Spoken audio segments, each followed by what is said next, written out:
მანძილს თბილისსა და შემოქმედს შორის, რომელიც რამდენიმე ასეულ კილომეტრს შეადგენს, ჯემალ ჭკუასელი წელიწადში მინიმუმ 3-ჯერ ფარავს.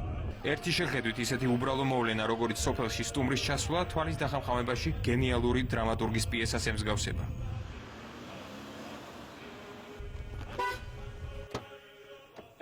ლალი! როგორ ხარ? არ მელოდით იქნებ. Marcos. Ხარ ჯიბეგეთა ვასიებული. გადასარევად. პირველი 10 წუთის განმავლობაში ჩვენს ჩასვლამდე დაწყებული წარმოდგენის მთავარმა გმირმა მხოლოდ იმის მოყოლა მოასწრო, რომ ამ სახლის ადგილას ადრე ისნალია იდგა, რომელშიც ბავშვობა გაატარა. ძველი ნაცნობი კაკლის ხეც გაგვაცნო. აქ იდგა ჩვენი სახლი, სადაც მე დავიბადე. სამწუხაროდ აღარ შეიძლება რა ყოფილიყო არ იყო ესეთი. ავიღე და შემდეგ აი ეს სახლი მოვარგე ამ ხეს. იყო ძალიან და ული რა. მოჩვენებითი, გურული სიმშვიდით თკბობაც დააპირა. ზივარ ჩემთვის. ოცნებობ. და სხვა შორის გონია რომ ყველა ბედნიერია, არსად ომი არ არის. არსად ადამიანი არ ჩაგრება, არსად არავის არაფერი არ აწუხებს.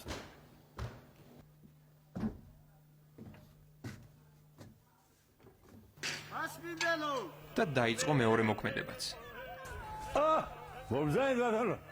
ჯო სათხა, შეოჯახაში მებონო. მოხვალდა არ იყვი, მიხვალდა არ იყვი. დაპარვაგინდოდა, ხო? არა, უშენოდ მაინც არ წავიდოდ. ამანვე თუ მაგასა, რა, მართლა მანერგულო. მე ცოდო არ ვარ, აბა ეცადონაგაცი. უცნაური, იაპონური, როგორც მას ბატონი ჯემალი უწოდებს, კაკლის ჭრილქვეშ ძველმა მეგობრებმა მასპინძელს პატარა გამოსდა, ჯერ სიტყვა პასუხში, შემდეგ კი სიმღერაში მოუწყვეს.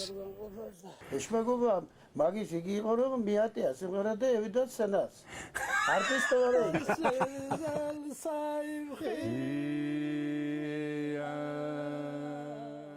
ჯემალ ჭკუასელმა იქ საკუთარი დიაგნოზი უმალ დაუსვა. როგორც გურულები არ უკვე ღმერთი სიმღერას ესეთია. ჯერი სწავლა-განათლებაზეც მიდგა. სკოლის შენობა, რომელშიც ბატონი ჯემალი სწავლობდა, აღარ არსებობს. მის ადგილზე ახლა დიდი ჭადრის ხეა. ოდნავ მოშორებით ახალი სკოლა დგას. ძველ ხის ნაგებობაში 100-მდე ბავშვი სწავლობდა. ჩემი კლასელია, სწავლობდა ის სკოლა დამწვარია. მეგობრებს გუშინდელ დღესავით ახსოვდათ ყველაფერი და ერთმანეთს ცოდვების გაუხსენეს. მე ვსწავლობდი და ზოგიერთები დადიოდნენ სკოლაში, სხვა შორის და ერთი აგერები. გაწავყარე ხური რომ სწავლობდი და მე მოგიღობდი თავის სწავლის ამბავს. სიყვარულობანა რომ დაიწყო, მართლა კარგად სწავლობდა, მაგრამ სიყვარულობანა რომ დაიწყო ურია და თავდება წლის ბოლო და 14-2-იანი ხო. ბატონ ჯემალს მხოლოდ ასტრონომია, გეოგრაფია, ისტორია და ჰუმანიტარული საგნები ხوارებია. ყოფაქცევაში ორებს, ხოლო წლის ბოლოს, შემდეგ კლასში რომ გადასულიყო 300-ს უწერდნენ ხოლმე. მიზეზი თავად გაგვიმხილა. 2-იანი რო არ ჩაწერა ჟურნალი დავმალე. ხო და ესე იგი მიხვდა რა, აღარ მახსოვს ვინ იყო სამწუხაროდ, მაგრამ რამე შეიძლება აქვს მაგას. ესე იგი იმ წუთში მიხვდა რომ მე ჩემი გაკეთებული იყო.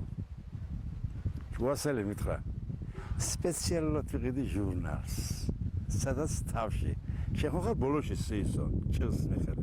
თავში დაგწერ და იქ მოგიწე ლამაზ ორიანს და სხვა არ გეღირსება ჩემს საგანში.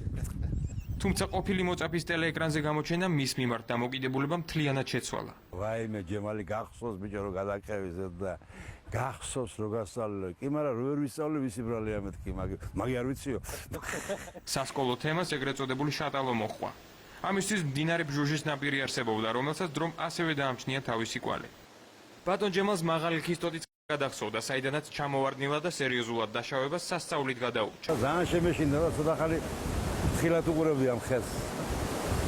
მაგრამ ეს თქმილი მოგონება, ხო გადავრჩა. მდინარე ბჟუჟს ერთ-ერთი მთავარი როლიც უთამაშია ქართულ ფილმში შეხვედრა წარსულთან.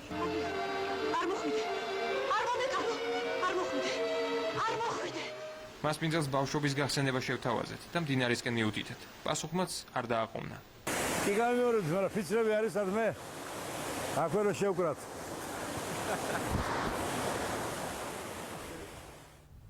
შატალისტების მეორე ნავსაყუდელს შემოქმედის ეკლესია და მისი ეზო წარმოადგენდა.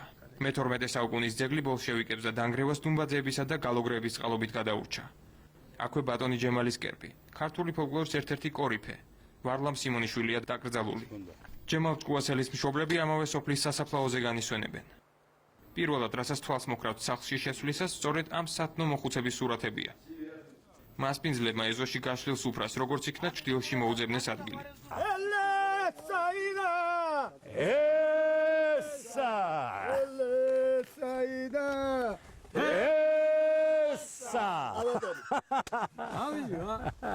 ადესამ და სიმღერებმა ჯერ სუფრის წევრები, შემდეგ მზეც დაათრო. ძველი სიბრძნის მიხედვით ჭას ჩვენ მშვიდობა ჩავძახეთ და ჭამაც მშვიდობითო გვიპასუხა. დავემშვიდობეთ კეთილ მასპინძლებს და ჯემალ ჭკუასელი გურიიდან კვლავ თბილისში დავაბრუნეთ.